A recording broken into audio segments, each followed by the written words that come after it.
Hey, Frank Zaylor here. Hey, I want to talk to you this week about car counts and what's happening with the sportsman racing.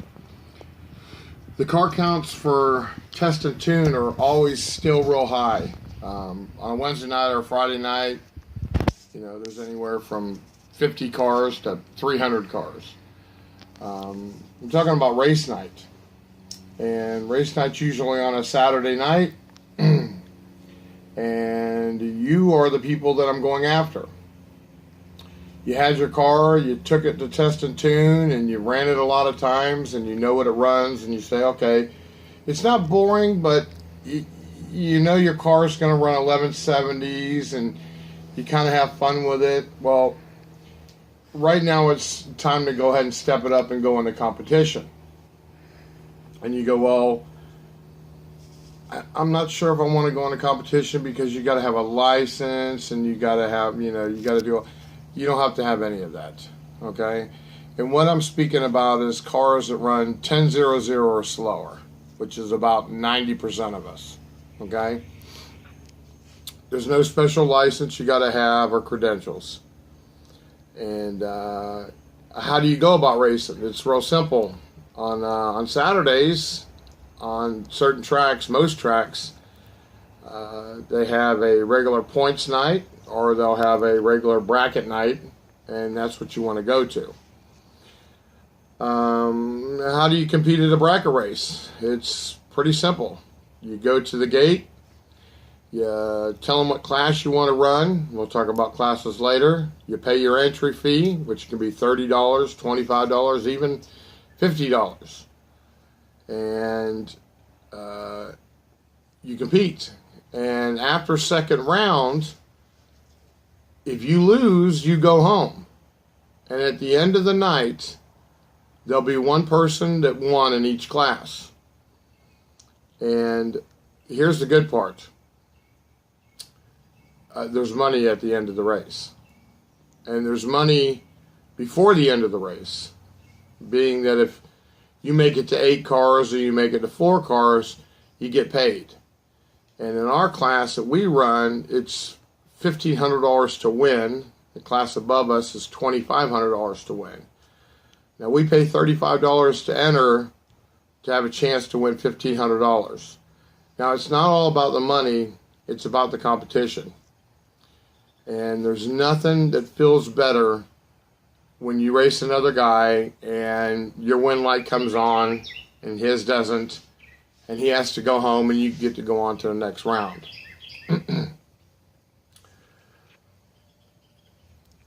If you get to the track, now this video is for people that have already been down the track.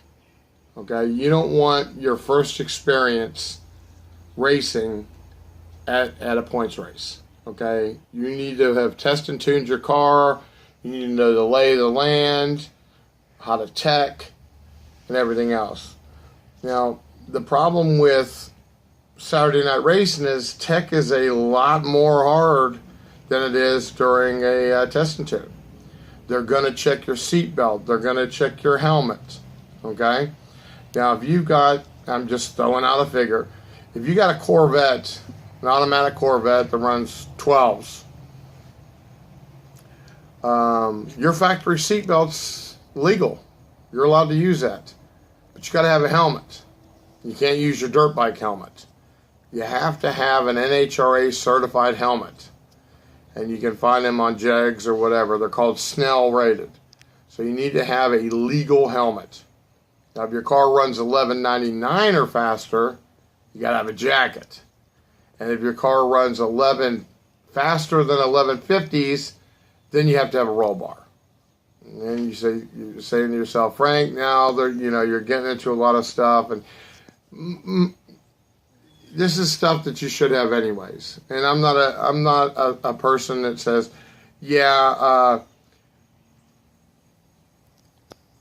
don't worry about safety equipment. No, when you need it, your life depends on it, and you need to have it. Okay? If you go through tech and something's wrong, sometimes they'll let you slide. They'll say, okay, well, you got this, make sure you get it fixed the next time. Now, if it's blatantly bad, like you've got 3 lug nuts holding your tire on, you're not running. You need to make sure you got all your lug nuts on and so on and so forth. It's real easy. You can look it up online and see what's going on. Bracket racing, there's basically 3 classes. 4 really if you count motorcycles, but we're not going to include those. And the entry level class is called Sportsman. And it's a pretty easy class. You can't run any faster than 11:50, and it's competed in a quarter mile, so you have to run the whole quarter mile. The other classes are raced in 1/8 mile.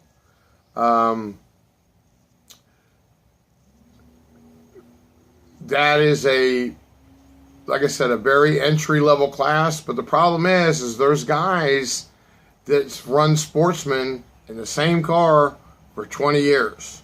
They could drive those cars blindfolded. So if you think you're going to go out there with your car and say, yeah, this is an entry-level class, I'm going to go up and clean up, good luck. Like I said, there's not a better feeling than winning a round. And you'll see it when you do it, and hopefully you'll do it your first time out. I'm trying to get more people to come out, especially younger people. Okay, they're intimidated. If you go to the track and you pay to get in, and you enter Sportsman and you start looking around, you're seeing dragsters and motorhomes and stuff like that, and you get real intimidated for some reason, and you're nervous, and you look at your buddy and you go, you know what? I just want to go home. Can I go home? Absolutely. Get in your car and leave. They're not counting on you. They're not going to call you up and go, hey, you were supposed to be here. It's informal. Okay? You can even pay and change your mind when you get there and say, you know what? I'm just going to watch. How does bracket racing work? Well, there's a lot to it, but I'm going to try to make it real quick and real simple. A car dials at 12:00 and another car dials 11:00. The 12-second car gets a 1-second head start. So he leaves, and a second later the 11-second car goes. Now at the end of the track, the 12-second car runs a 12-second 12:00 with a 0. It's a perfect 12-second pass. The guy with the 11-second car runs an 11:00 with a 0. Another perfect pass. But who wins? Who wins is the guy with the better reaction time. So if someone has a real bad reaction time and somebody has a real good reaction time, the guy with the real good reaction time is going to win that round. So you're not really racing against the timer. You are racing against the guy in the other lane. And there's a lot of other stuff involved that's advanced that we're not going to talk about like top-end driving and so on and so forth. I'm going to say this isn't a gentleman's sport, but it's not the hood racing either. Okay? If you beat somebody, you don't go all nuts on them. Okay? We all get along. We all do our thing. Sometimes there's a little bit of argument and things like that, but for the most part, we try to act semi-professional. Okay? This isn't a street race out at 3 o'clock in the morning where guys are arguing and yelling.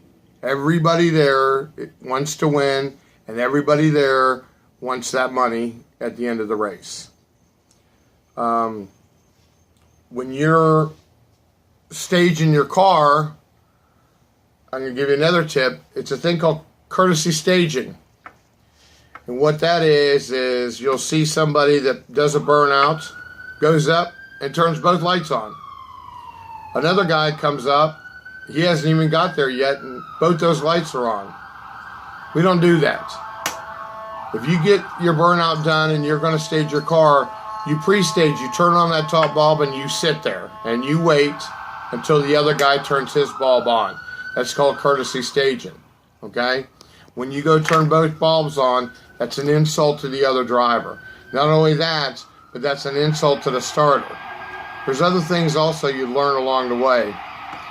Sorry about the fire trucks in the back or whatever, but it's just not, try to get through that. Okay, well, that's it for today. I want to see you guys out at the track. I want to see you out there bracket racing. Give it a try. I promise you'll like it.